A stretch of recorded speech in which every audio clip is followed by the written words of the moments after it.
see that board back there? That's my vision board. And I have it on my YouTube channel. It's my wealth wall. And I done a YouTube on how to create it.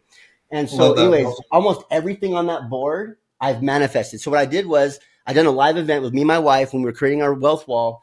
And it was in this office here. And we were creating it. And as we were creating it, we were doing it live. It was like a 2-hour live. And we would sign our names on the back of it and date it.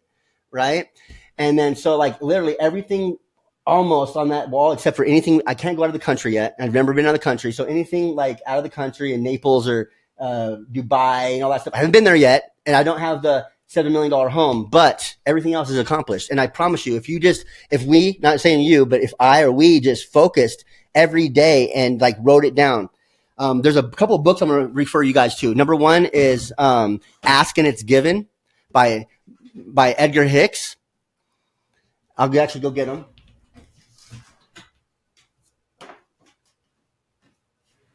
I thought I had high energy, Eric. I think you taught me, bro. Well, I'll give you guys my 4 top favorite books. Yeah, I love it. Right? I'm a book guy, so I love it.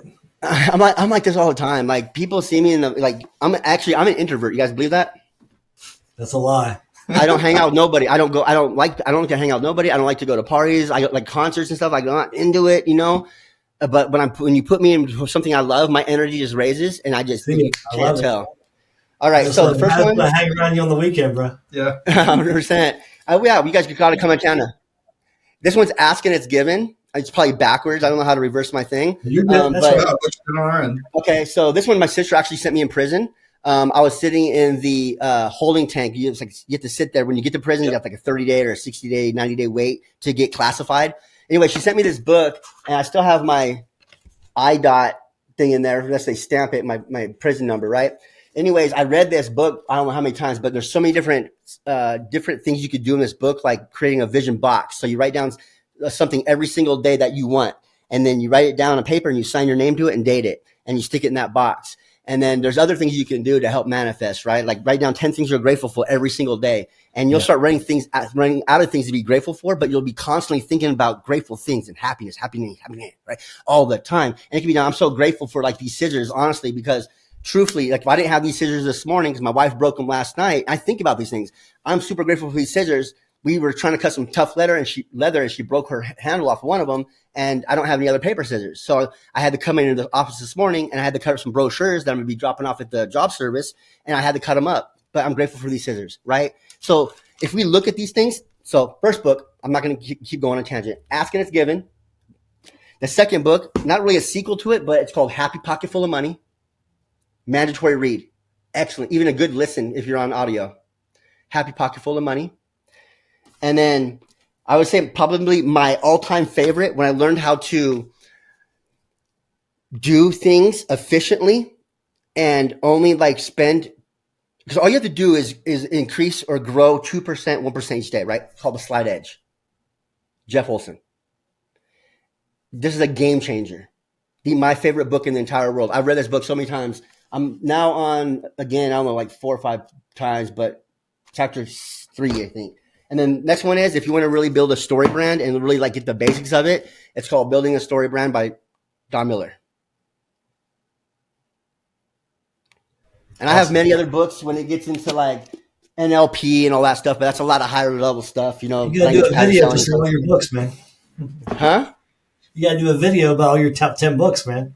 Oh, I will. I have in the, you know what? I'll redo them. I've had them in the past. They're buried in my channels, but yeah, you're absolutely right. 100%. It's, and that you should be reading at least 10 pages or at least a chapter or 2 each day, every single day of a book of something to keep your mind going. Right. And, you know, I have a daily routine that I do, or I did, and this is it right here. So this is for beginners. If you're a beginner, this is all you really need to do. Number one is market research, just doing market research on your, you know, finding out new creators, your Dream 100, just getting inspirational ideas. And then you build content based off your market research. Then you read 10 pages of book. Now, it doesn't have to be in any kind of specific order, right? But read 10 pages of book or a chapter every single day. Send out emails. Now, send out an email every day, even though you don't have a product. Just do that soap opera sequence, the mundane things.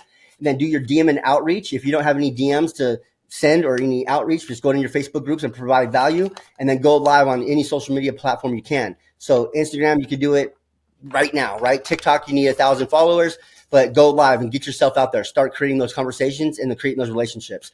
So if a person done this is 180 minutes a day, this is all they need to do. This is it, right? For their business per se. And then there's their daily routine, which is their self-care, positive affirmations, the cold shower, working out, little meditation, all those different things that are mandatory that don't change. That doesn't deviate. This can change. The self-care does not. Love it. Go ahead, Joe. Yeah, that's fantastic. So what led you to figuring out that of which you just showed us? Like, how did you come across all of those different actions and everything and then go about implementing them? And what were some of the adversities with building those new habits? Yeah. Okay. So if I was in my everyday life, not in prison, and I was going through the motions of life, not eating good, not working out, the transformation to be where I'm at today, I can only imagine how hard that'd be. The reason why I think I had it so easy is because I had a little bit of structure and I was already healthy coming into this situation, right?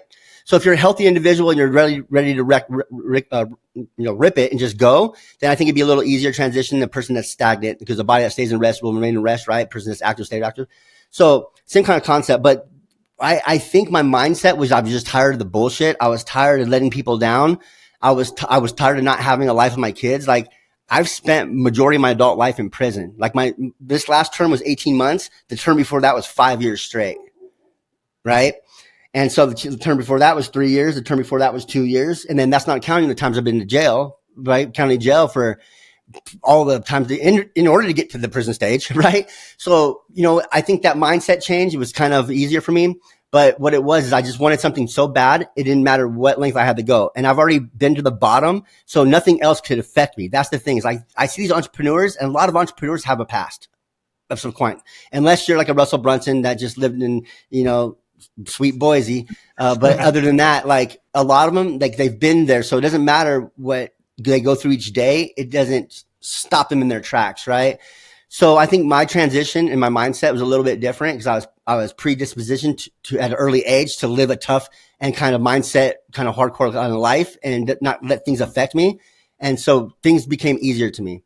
But at the end of the day, to maintain that and stabilize that over the last 4 years, and actually punching my own clock, and maintaining my own finances and making sure that I pay my taxes and do all these other things as a business owner, that there has been a struggle. Has it been peaches and cherries and roses the whole time? Absolutely not. I hit my valley of despair every 6 weeks. I have to almost go on a vacation or something, because I feel like I'm doing great. Then all of a sudden I feel like one day I wake up and I don't know shit.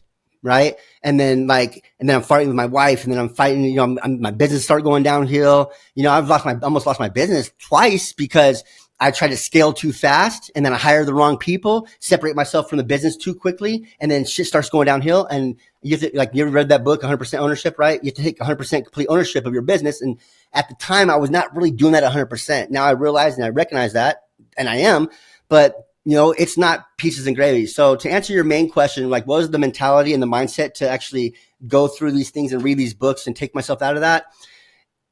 It wasn't easy. It wasn't tough. It just took my why. And it's the 7 levels of why. Why do I want to do this? Why? Right.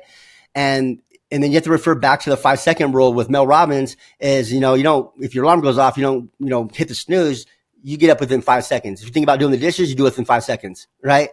And so taking that mentality and all these different things into it. So I don't know if I really answered your question 100%. I kind of spun off, but I think, for everybody's different. And it's just about really bad how bad you want it. Over 2,800 people have made it into the 2 Comma Club by making at least $1 million in their business. And you get the opportunity to understand exactly how it is that they have done it on an individual by individual basis through this podcast. If you're interested in learning more about the tidbits and advice that they have, then you should consider subscribing to the 2 Comma Club newsletter, where you'll get daily updates and advice on the podcast and the things that we are learning from the individuals who have made at least $1 million. Just go to 2ccnewsletter.com or click the link in the description down below and subscribe.